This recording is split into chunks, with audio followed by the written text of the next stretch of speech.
let's make the best pumpkin cake you'll ever have. We're making two versions. They're moist, delicious, and I'm gonna show you just how easy it is to use fresh pumpkin instead of canned. It's never made sense to me that people get excited about fall saying, yay, it's pumpkin season, so let's use an old can of pumpkin. I get it, the cans are convenience. I use them myself, but using fresh pumpkin is just as easy and gives much better flavor. Besides, it's fall, pumpkins are in season, people. If there's a time you're going to use fresh pumpkin, it is now, when so many fresh pumpkins are available. This technique of using fresh pumpkin just as you would carrots for carrot cake comes from my new cookbook, Simple Pleasures, which you can pre-order right now. I have a whole chapter dedicated to holiday baking. Pre-ordering is the best way to ensure you get your copy of the cookbook. Now, to make this pumpkin cake, you can use any pumpkin you like, and that's good to eat.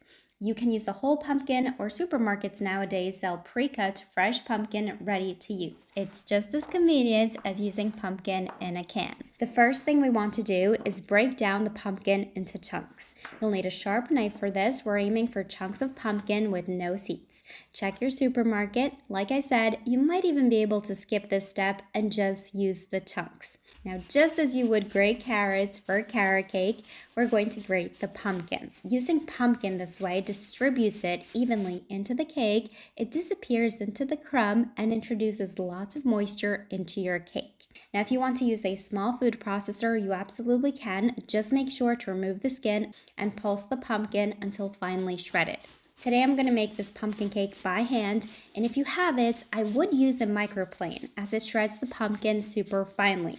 If you squish the pumpkin together, it almost looks like pumpkin puree. Now, if you're using measuring cups, you want to pack the pumpkin tightly. You want half a cup of packed shredded pumpkin. Into a bowl, combine the flour, cinnamon, baking powder, baking soda, and salt. If you like pumpkin spice, you can add half a teaspoon of pumpkin spice. I personally never have it on hand, so I never add it. The cinnamon alone adds amazing flavor to this cake.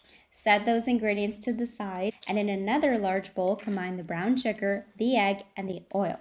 The beauty of this recipe is that it comes together super easily. A simple hand whisk does the job. Once this looks uniform, you can add the dry ingredients, the pumpkin, the milk, and the vinegar.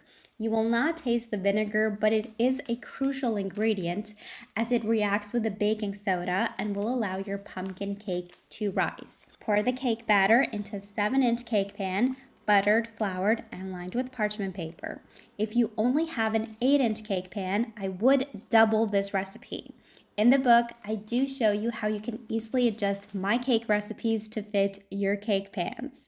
Bake this cake in a preheated oven at 320 degrees Fahrenheit for about 25 minutes. Now, if you want to bake this cake in a loaf pan and make pumpkin bread, head to my website. I've adapted the recipe for you to make pumpkin bread using fresh pumpkin. Allow the pumpkin cake, or in my case, pumpkin cakes, to cool for 10 minutes, then remove them from the pan, and we're going to let these cool completely on a wire rack.